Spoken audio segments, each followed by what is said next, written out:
ఏం చేస్తారన్న మీరు? కార్పెంటర్. ఏ ఏరియా అన్న మీది? ఇస్తాను.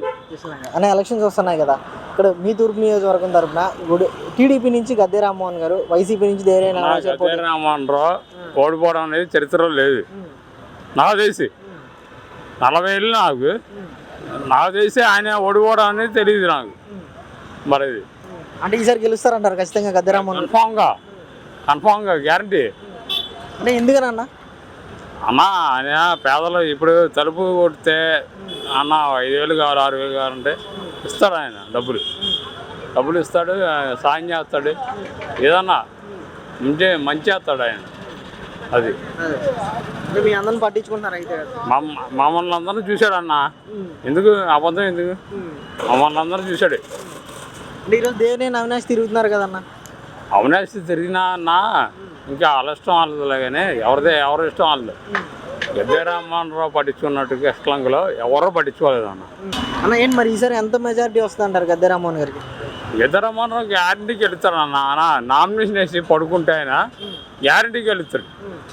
అసలు తరగా అసలు ఆయన అంత గ్యారంటీ. అంటే ఇక్కడ మీ ప్రాంతానికి గోడ కట్టించాం, మొత్తం మేమే కట్టించాం అని అంటున్నారు కదా ఈరోజు వైసీపీ అండి.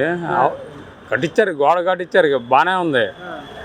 గద్దె రామ్మోహన్ రావు మాకు చిన్న ఇబ్బందులు ఉన్నప్పుడు చేశాడు. మాకు ఆర్థిక ఇబ్బందులు అంటే ఇంట్లో ఇబ్బందులు అండి. ఏమంటే ఇంట్లో జరగలేదు, 5,000 ఇవ్వండి 10,000 ఇవ్వండి అంటే ఇచ్చేవాడు. అలాగా ఇచ్చేవాళ్ళు ఎవరు లేరండి. ఎవరా అంటే ఈరోజు జగన్మోహన్ రెడ్డి మీ ఇస్తున్నాను కదా పథకాలు అని అంటున్నారు కదన్న? లేదన్న, అలా రావట్లేదు, అదేం రావట్లేదు. గద్దె రామ్మోహన్ రావు ఒకటే కష్టలంకలో న్యాయం చేసింది నాకు తెలిసి. అంటే ఎలా ఉంది 5 ఏళ్ళలో జగన్ పరిపాలన చూశారు కదా, ఎలా ఉంది అన్న? ఈసారి వస్తే నేను తెలంగాణ అయిపోతాను అన్న. ఎందుకన్నా మరి? ఎందుకు ఏ పనులు లేక, నా పనులు లేక, ఎన్ని లేక, జీతాలు లేక ఎందుకు ఈ గోళ్ళలో? ఈసారి వస్తే జగన్ వస్తే దేశం వదిలిపోదు. అంటే మీకు మంచి చేస్తున్నాను కదా, సొంత ఇంటికి వెళ్ళిన సెంటు స్థలం ఇచ్చానని చెప్తున్నారు కదా. సెంటు స్థలం ఎవరి కోసం ఇచ్చారన్నా? ఇచ్చాడు, బాగానే ఉంది. ఆ సెంటు స్థలం ఎవరి కోసం ఇచ్చాడు? అది ఇచ్చినవి కూడా మాకు చూపించలేదుగా. కిష్టలంకలో అసలు కిష్టలంకలో ఎవరికి ఇవ్వాల ఇల్లు? అడగండి కాలండి ఎవడన్నా. అమరావతిలో ఉంది కేసు అది. అన్న అంటే మందు లేకుండా చేస్తా అన్నాడు కదా, ఈరోజు పరిస్థితి ఏంటి, ఎలా ఉంది అసలు? అన్న మందు గురించి మాట్లాడితే జగన్ అన్న మందు గురించే నాకైతే కోపం అవుతుంది. పర్లేదా చెప్పండి. ఏమండి అసలు ఇవాళ కుర్రోళ్ళు ఎదోలు అవ్వడానికి కారణం జగన్ అనే కారణం. అంటే ఏ విధంగా అంటామేమో. 170 రూపాయలు 60 రూపాయలు క్వార్టర్ ఉండేది, అలాంటిది 250 రూపాయలు క్వార్టర్ పెట్టి నువ్వు ఎదోలుగా కుర్రోళ్ళని మనుషులు చేసావు. అంటే రేట్లు పెంచితే తాగడం మానేస్తారని రేట్లు పెంచారని అంటున్నారు. ఒక మాట చెప్పనా? రేట్లు పెంచడం కాదు, 500 చేయి క్వార్టర్, 600 చేయి, మంచి తమ్ము, తప్పులేదు.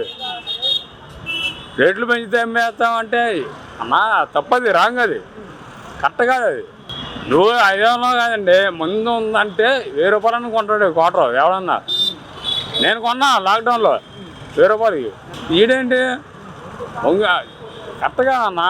నువ్వు లాక్డౌన్ ఇప్పుడు నువ్వు అమ్మేది మంచిది అమ్మట్లా ఏంటి? హాస్పిటల్కి వెళ్ళే సూర్యుడు అమ్ముతున్నాడు మాకు.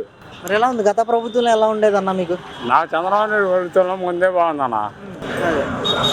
ఈ ముందే అయితే పొద్దున్నే అన్న లేస్తే మెంటలు వచ్చేస్తుంది, మరి తాగపోతే మైండ్ పని చేయట్లే, అలా ఉంది. మరి ఎన్నికల్లో నేనే గెలుస్తానని అంటున్నాడు కదా జగన్మోహన్ రెడ్డి, 170 నాకే వస్తాయి. మాట ఎవడేయడు అన్న, ఎవడేయడు. తాగి ఎవడైతే 90% ఎవడేయడు అన్న నాకు తెలిసి.